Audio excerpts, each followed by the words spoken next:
Hello and welcome.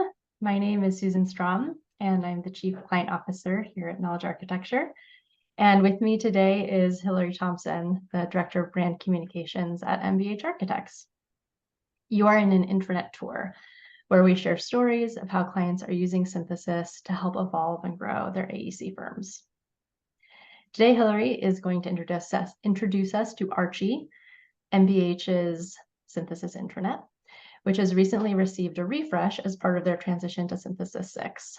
She's going to share how employees use Archie to find expertise across MBH's US and India offices, inspiring examples of scaling technical design learning across the business, and Synthesis 6 transition strategies and lessons learned.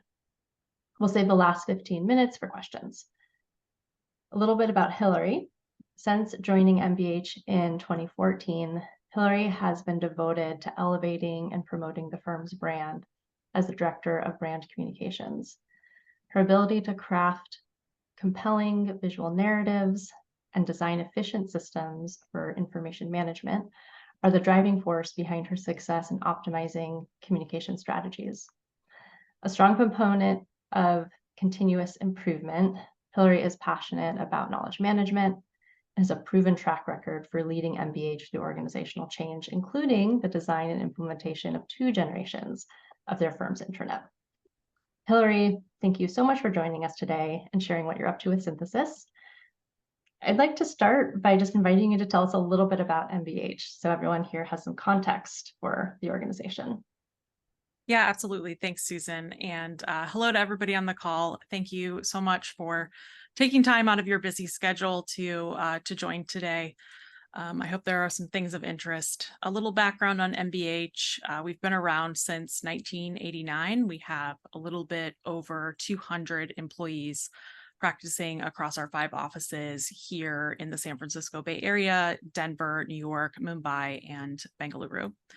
We offer architecture and integrated services like fixture design and environmental graphics in a number of different practice areas, everything from multifamily housing to labs to workspace to retail and much, much more. And because we're spread across so many time zones and often the work that our teams do is very different, knowledge sharing platforms like Synthesis have been really integral to connecting our offices and our teams and our programs. Thank you. And you're obviously a marketing leader. How does the intranet and maybe also knowledge management, how do you see that fitting into your role?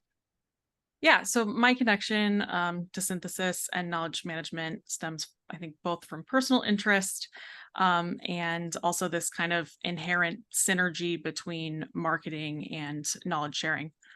When I started with MBH a little over 9 years ago, there were a few firm leaders that urged me to attend this incredible conference called the KA Connect. Maybe some of you have heard of it. And I was so inspired by everything that I learned there and everyone that I met, the generosity of that community of people, and the amount of things that I was able to take back to the firm. As a marketer, you have to know what's going on in every corner of the firm, every little nook and cranny. And you have to be able to tell people not just about the projects that your firm has designed, but also about what your firm knows and what it is about how you do things that makes you different.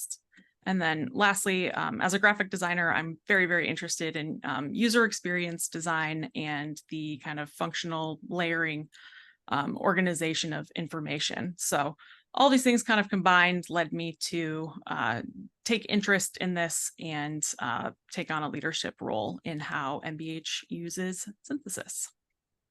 So before I bore you to tears here with my personal background, I am going to go ahead and share screen and we can get started with the tour.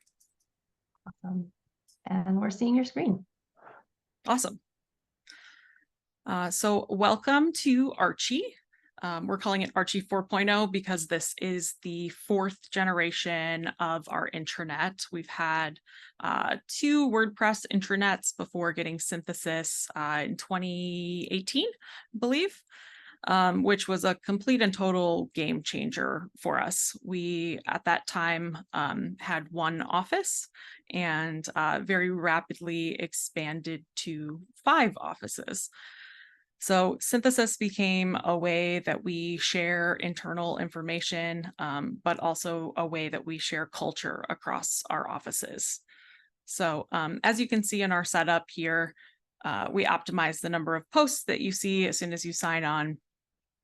And people are really sharing a variety of different things. So you have everything from technical learning here, types of building construction, a post here by yours truly as part of this series that we're doing to help employees acclimate to the new environment. And then, of course, things like information about our review process and about cross-office philanthropy events, and kudos to employees. But I wanted to share one post in particular with you. This is a post coming out of our Mumbai office in celebration of our 34th anniversary, which was just a few weeks ago. And the employees there posted all of these amazing photos. And it's a window into life there. It's a way to see how firm culture translates to another office. And it's a way to kind of get to know people outside of just the Zoom screen and email. I think in returning to work, a lot of us remember that human connection is really important to our work and the way that we do projects. And it's not always the easiest thing to do when you're halfway around the world. So getting to know people in this different way has definitely benefited our relationships. You can also see by the professionalness of the photo ops here, they're going to take my job in marketing pretty soon here. But I'm scrolling all the way to the bottom, really because I wanted you to see the amount of interaction that's happening with these posts. So you can see 47 people have liked this post. It's only been up for a few weeks, and people are commenting. So this is something that we're really engaged with, and I'm really happy to see and get to know my colleagues a little bit better. Next, I wanted to move on to our employee profiles. Again, Synthesis 6 has been amazing here in terms of the editability of profiles directly by employees. For those of us that had Synthesis prior and a lot of the information living in Vantage Point, this is a really huge difference, having people input their own info. So one field I wanted to point out is just this little pronounce my name field. That was something we added in the last year. We have employees representing 28 different countries around the world. And it's been cool to be in a meeting, maybe not know how to pronounce someone's name, and show them that respect by quickly being able to reference that and, promoting a inclusive, polite culture among employees. But what I really wanted to focus on with these employee profiles is this I can help with section. So these are both custom fields, software skills and professional skills. We divided them into those two categories because there are so many things. These are drop-down menus that we used to standardize the naming convention of things for how we're going to leverage them in other places within the site that I'll show you in just a moment. But to start off, we created these lists of skills that employees may have. We vetted them with our principal leadership, directors, senior associates. And not only did that make the kind of creation process inclusive, but it also allowed us to do some internal marketing of this feature pre-launch and get people excited about it. So the titling of things here, the I can help with, was very intentional on our part. In the past, when we've asked employees about skills, we've asked questions like, what are you proficient at? Or what are you an expert at? And we found that a lot of those things either got too much information or too little information. And MBH's culture is very, very, very much one of helping others around you. We have a very non-competitive culture where you really get ahead by helping other people. So this I can help with terminology. It reinforces our culture, but it also kind of got at what people feel comfortable, saying, I know enough about this that I can help someone else with this. And I'll show you where we're leveraging that across our technology pages.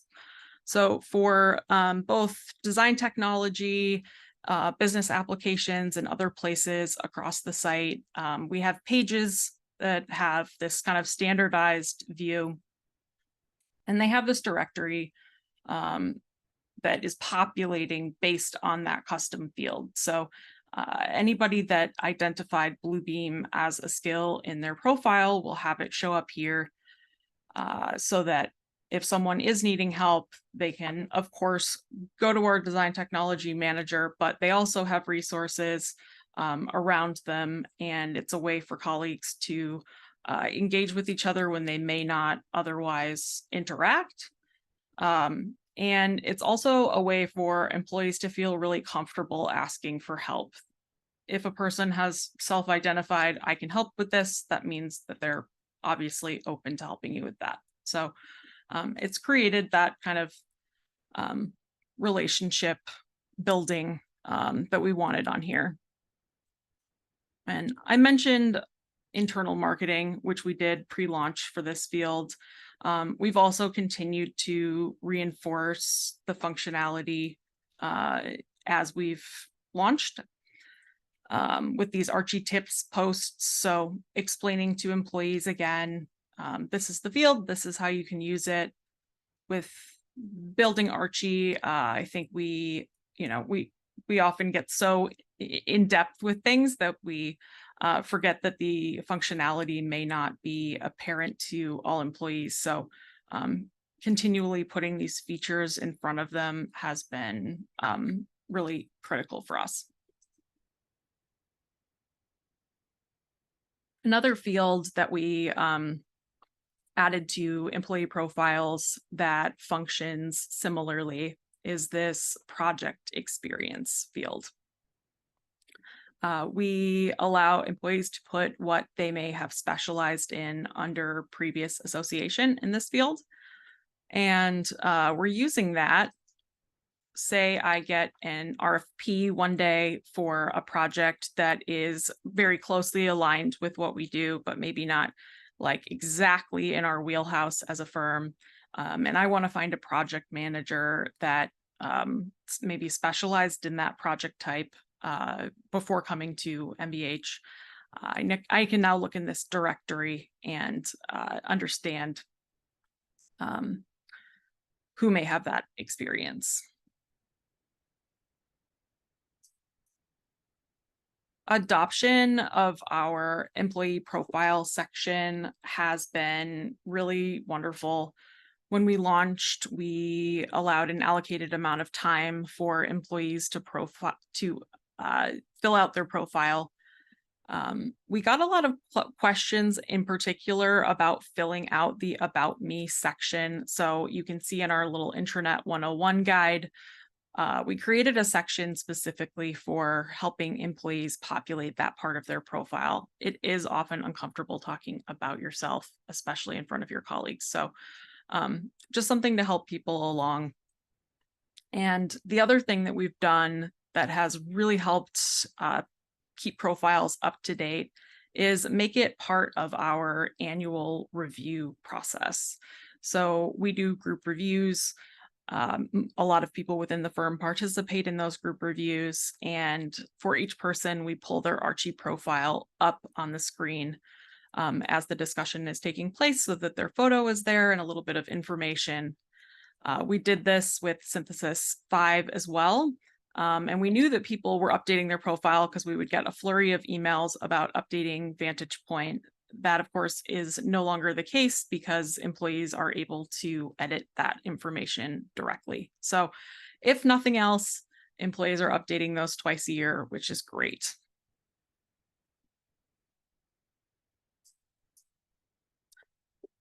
The next section that I wanted to talk about on here is our technical content. With each generation of the intranet being launched, we have tried to help employees see things in a new light. So when we got Synthesis, it became about socialized learning and the ability of everyone to contribute to the intranet. For a long time, the intranet was seen as an operational resource, right? There's lots of great information that you need to be an employee, but maybe not as much information about things that you need in order to do your job as an architect or operational professional. So with the last couple of years, and also with the launch of Archie 4.0, we wanted to help employees see Archie as an architectural resource, as a resource for technical learning. We have a technical design director at MBH, Kevin Alba. He's a principal, he's an architect, and he's our resident code expert. He leads all of our technical training programs for the firm. We have an internal corporate university program called Framework, which Kevin leads. And he also holds office hours weekly for anyone in the firm to come to him with a code question, a technical question, and use his 30-odd some years of expertise executing a variety of different project types. And what he's done is committed to regularly sharing information related to maybe common questions that he's getting,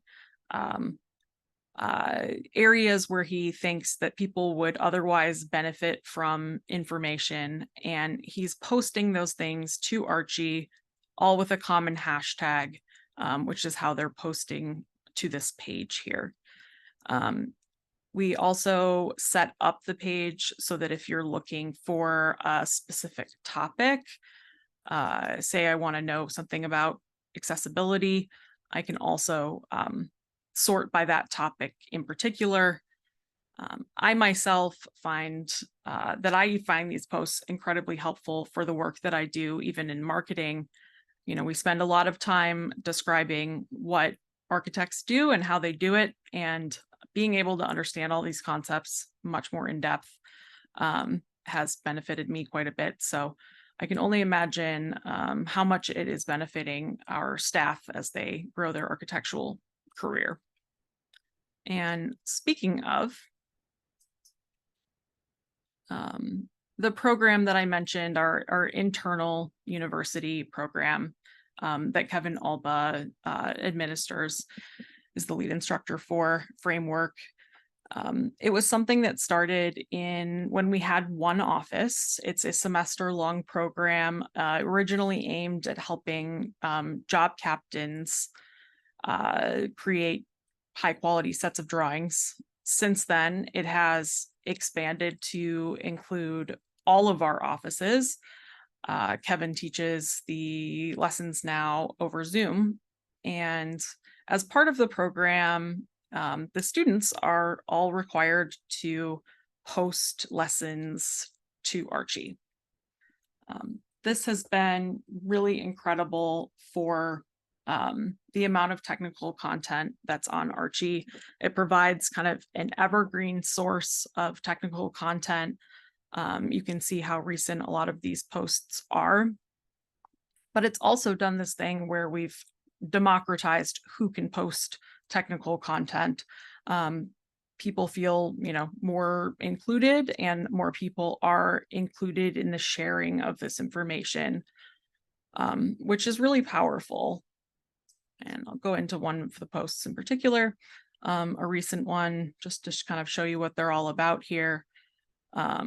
The other benefit of this way of doing things is it provides a mechanism for someone that we consider an expert Kevin to validate these posts and show that they are, accurate and thorough, and that we are delivering the information that we want to deliver to staff.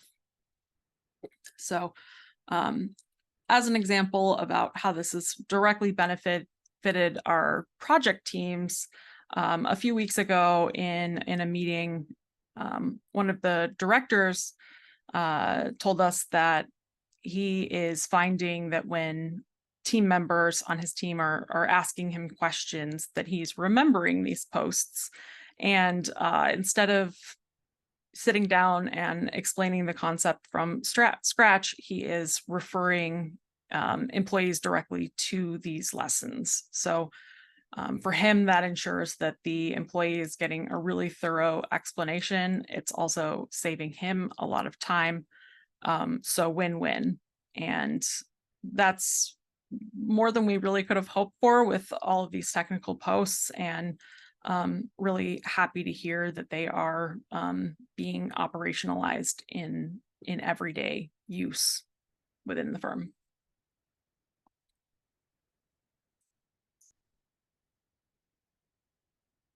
And then the third section here that I wanted to show you today really has a lot to do with user experience design and rethinking the way that we navigate the site. I think I've probably already said 6 times that we went from 1 office to 5, but that was really critical here in particular because our intranet platform grew with us as an organization. When we built the first generation, we had 1 office, and then as we expanded, we didn't really change the navigation model. So it became, you would go to medical insurance and then find your office, and go to dental insurance and then find your office, and so on and so forth. And so in reimagining our navigation and our user experience, we decided to do this kind of one-stop shopping for everything related to, say, benefits for an office. It also makes it so that the employee doesn't have to already know what information they're looking for. I might not have any idea what the full array of benefits that are available to me are, and thus not know how to search for them. So in that way, it's informative. We also made sure that we didn't use proper nouns for these items. So for instance, an employee, doesn't have to know that their health plan might be called Kaiser. All they have to do is know to search for or choose the medical tab here on the navigation.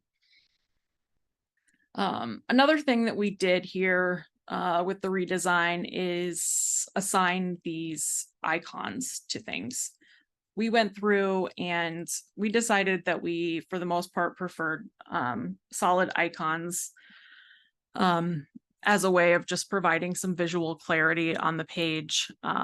And we created a library to use in the construction of the intranet. My colleague went through and meticulously labeled all of the icons, which was a really great way to create consistency throughout the site. So thinking about the user experience, if we have a help icon that is repeated across all of the pages from IT to technical learning to HR pages, et cetera, the employee kind of learns that visual symbol for things, and it becomes a little bit easier to navigate. We put them all in our red brand color, and it just helped the page kind of have a nice clean clarity to it. And we took this same approach with pages about facilities. These were something that we started on previous generations of the intranet, but have grown in Synthesis 6. We've consolidated a lot of pages and had them roll up here. So again, it's one-stop shopping for everything involved with the office We originally kind of created these with new hires in mind. But as we grew as an organization and as we started doing a lot more inter-office travel, these pages became really helpful for that as well. Say I am going to work in our New York office tomorrow morning, I can immediately know where I will find access to the Wi-Fi, or if I need to find where my colleague sits in that office. Everything is just clearly laid out for me on these pages. So that is a little bit about Archie and how we are leveraging Synthesis 6 at MBH. I am going to stop sharing. I think Susan and I are going to talk a little bit about Archie and process. Yeah, thank you so much for that, Hillary. And as a reminder to everyone who's joined us, if you have questions for Hillary, please drop them in the Q&A panel. And feel free to vote on questions that interest you. That way we can see where interest is and spend our time there. And yeah, let's talk a little bit about process. So Archie 4.0, you took Synthesis 5 and moved it to Synthesis 6. And you made the really intentional decision with your core team to kind of be of service to all your content owners and do all of that for them. You migrated the content, any page that needed to be rebuilt, you rebuilt it or your team rebuilt it. And then once that was done, you onboarded content owners to maintain and grow. And we'll talk a little bit about growth in a minute, but I want to rewind back to just like that body of work that you took on. And I'd love for you to share with everybody like a little bit about how you managed that with the team, so that it got done in like a timely, efficient manner. Yeah, absolutely. We spent a great deal of time before even getting Synthesis 6, figuring out what our kind of primary, secondary, tertiary levels of navigation would be. And then we looked using the analytics from our old site and just a list of all of our content, pairing how that content kind of fit into that outline. And learning more about Synthesis 6 and the features that were going to be available to us, like the table of contents block, as well as the guide feature. We figured out that we were going to probably combine a lot of pages. So we wanted to use this as an opportunity to rethink the way that we are thinking about our content and the number of clicks that employees have to go to get there. We also had a lot of things in our outline that we didn't already have. So for those items, we kind of put them into two categories, attainable or aspirational. That was just what we called them. Those attainable items we decided were things that we already kind of inherently knew as a firm and just maybe hadn't put to paper in a formal way, that we could definitely get done for launch, and then more aspirational content that we would get to after launch, so as not to prolong the process. So yeah, we decided that we wanted to use this opportunity to really rethink the way that our content was structured. So a lot of copy paste, but a lot of really kind of figuring out what was useful and what wasn't. And that's a good segue to kind of the second part of this. You said not everything was attainable for launch. There's some stuff that you saved for later. You're now starting to work through that. And I think getting requests from employees about stuff they want to build or have built. So my question is about prioritization. How are you prioritizing the team's time? What's getting built now and why? Yeah. So our next big push is something that we are calling studio workspaces. These are places that studios can store their standards, their commonly used documents, things for onboarding and training materials, and much, much more. We do some confidential work, but the hope is that all of these studio spaces will be public to everybody else within the site. And what I'm really hoping is that when people start to see what other people are doing, two things will happen. One, people will realize that the work that we do is actually not that dissimilar, and they can benefit from each other, and borrow things from here and there, and create new standards for the firm, but also leveraging each other's tools and resources. What a great thing to be able to do. And, starting that by putting everything in one place is a strong priority for us. So we're approaching that very much like we did with the migration itself, of trying to create this kind of roadmap for teams to use and have them really focus on planning and organizing the content structure ahead of time. It makes the whole thing just a little less overwhelming. And then focusing on how to build and maintain that content after that. Well, thanks for that. I want to talk a little bit about that structure change that you mentioned. Like, you really reorganized the intranet, you combined things, you created new stuff. That's change. And I know some champions can be a little nervous about making those big changes because people are used to what they're used to.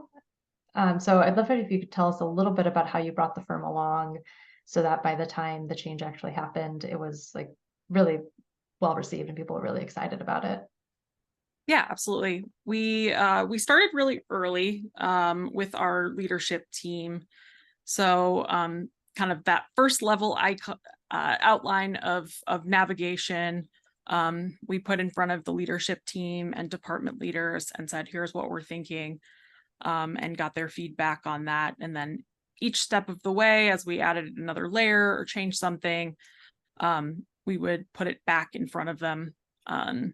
If you have not clued into the fact that I might be an over communicator by this point in the webinar, it's a fact, but probably unlike my rambling here, we tried to make the message really short and digestible, but repeat it a lot. That is kind of how we find that people really internalize things and remember them.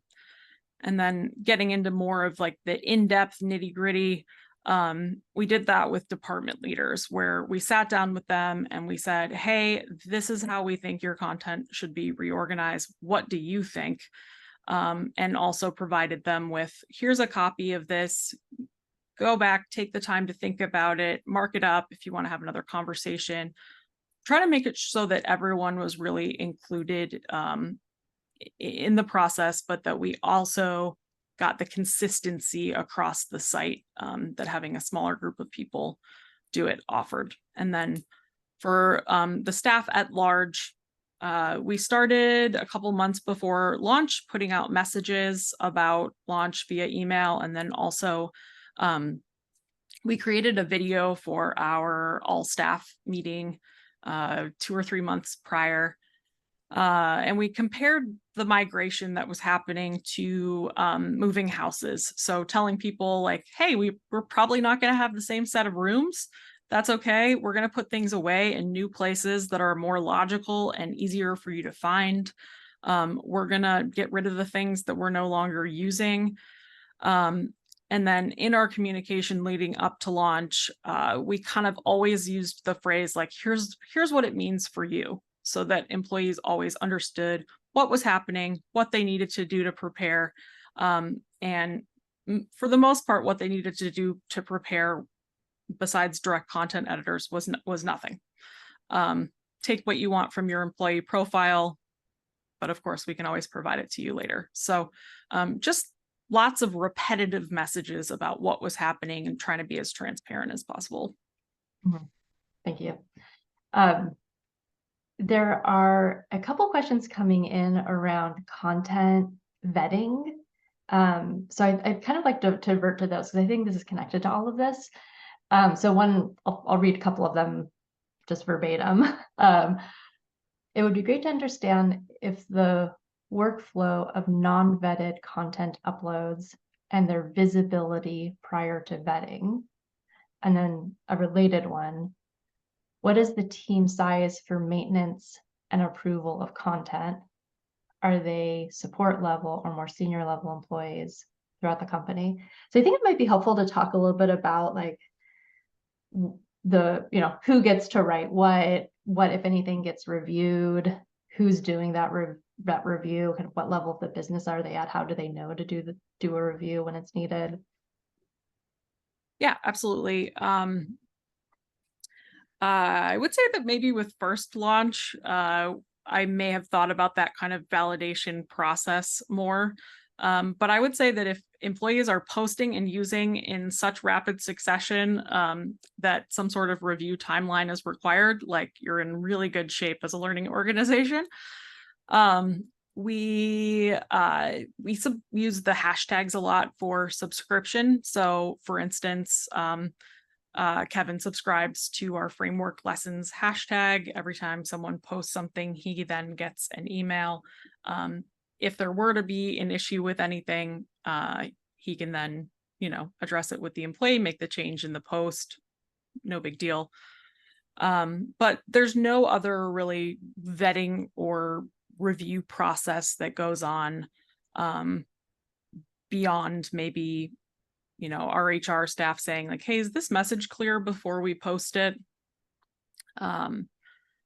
We really encourage everyone to share and don't want to put any barriers in place to people sharing. And we want everyone within the firm to know that this is a tool not for a few people to use or not for a certain, level of people to use or seniority, that this is something that we want everyone to feel really encouraged to share on. So as many barriers as we can remove as possible, that's what we do. And the people that need to have an eye on things are, they're looking at things all the time. So not really too much of a concern there.